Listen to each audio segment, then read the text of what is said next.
கொத்தமல்லி, புதினா இல்லாம கூட ஒரு சூப்பரான டேஸ்ட்ல ரொம்ப குயிக்கா ஒரு பிரியாணி செஞ்சிரலாங்க. இதுவரைக்கும் யாருமே செஞ்சிருக்க மாட்டாங்க. அந்த சூப்பரான சொரக்கா பிரியாணிய எப்படி செய்யறதுன்னு வாங்க பார்க்கலாம். சொரக்கா பிரியாணி செய்யறதுக்கு நம்ம தோட்டத்துலேருந்து ஒரு சொரக்கா பறிச்சுட்டு வந்தாச்சுங்க. இது வந்து நல்லா கட் பண்ணி எடுத்துக்கலாம். தோலெல்லாம் எதுவும் சீவ வேண்டியதில்ல. நம்ம தோட்டத்து காய்ங்கிறதுனால அப்படியே கட் பண்ணி வச்சுருக்கேன்.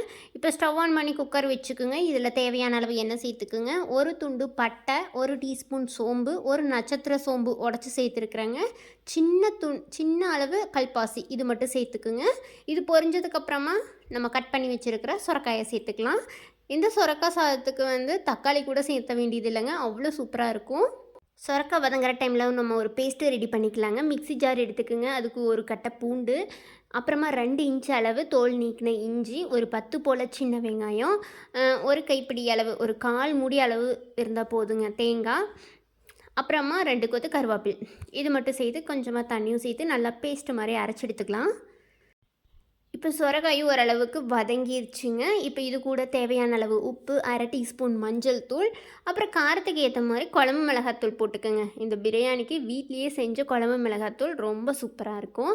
இதெல்லாம் சேர்த்து மறுபடியும் ஒரு 2 நிமிஷத்துக்கு வதக்குங்க. மீடியம் ஃப்ளேம்லேயே வச்சு வதக்கிக்கலாம். சொரக்காய் வந்து இதில் நல்லா வதங்கணும் அப்படிங்கிற அவசியமெல்லாம் இல்லை. ஒரு 2 நிமிஷத்துக்கு வதக்கிட்டு அதுக்கப்புறமா நம்ம மிக்சியில் அரைச்சி வச்சுருக்கிற அந்த பூண்டு, இஞ்சி அந்த பேஸ்ட்டு வந்து இப்போ இது கூட சேர்த்து மறுபடியும் ஒரு டைம் அந்த பச்சை வாசனை போக வரைக்கும் மறுபடியும் ஒரு டைம் 1 நிமிஷத்துக்கு வதக்குனா போதும். இந்த பிரியாணியை வீட்டில் பேச்சுலர்ஸ் கூட ரொம்ப ஈஸியாக செஞ்சிடலாம். கொத்தமல்லி, புதினாலாம் இல்லையே அப்படின்னெல்லாம் நீங்கள் நினைக்கவே வேண்டாம். சொரக்காய்க்கு பதிலாக பாசிப்பருப்பு சேர்த்து கூட நீங்கள் இந்த சாதம் செய்யலாம். ரொம்ப டேஸ்ட்டாக இருக்கும்.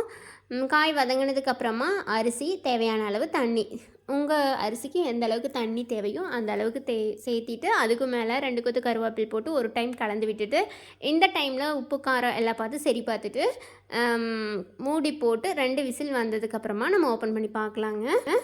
விசில் வரும்போதே உங்கள் வீட்டில் சொரக்காய் பிரியாணியா அப்படின்னு பக்கத்து வீட்டுக்காரங்க கூட கேட்பாங்க. அவ்வளோ வாசனையாக இருக்குங்க. விசில் போனதுக்கப்புறமா பார்க்கலாம். பிரியாணி ரொம்ப சூப்பராக வந்திருக்குதுங்க.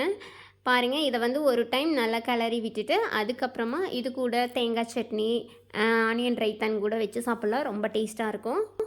இதை நீங்கள் லஞ்ச் பாக்ஸுக்கு கூட செஞ்சு கொடுக்கலாம். ரொம்ப சூப்பராக இருக்குங்க. இது வந்து கொங்கு நாட்டு ஸ்பெஷல் பிரியாணின்னு கூட சொல்லுவாங்க. கண்டிப்பாக ட்ரை பண்ணி பாருங்கள். எப்படி இருக்குன்னு மறக்காமல் சொல்லுங்கள். அடுத்த ஒரு ரெசிபியில் பார்க்கலாமா?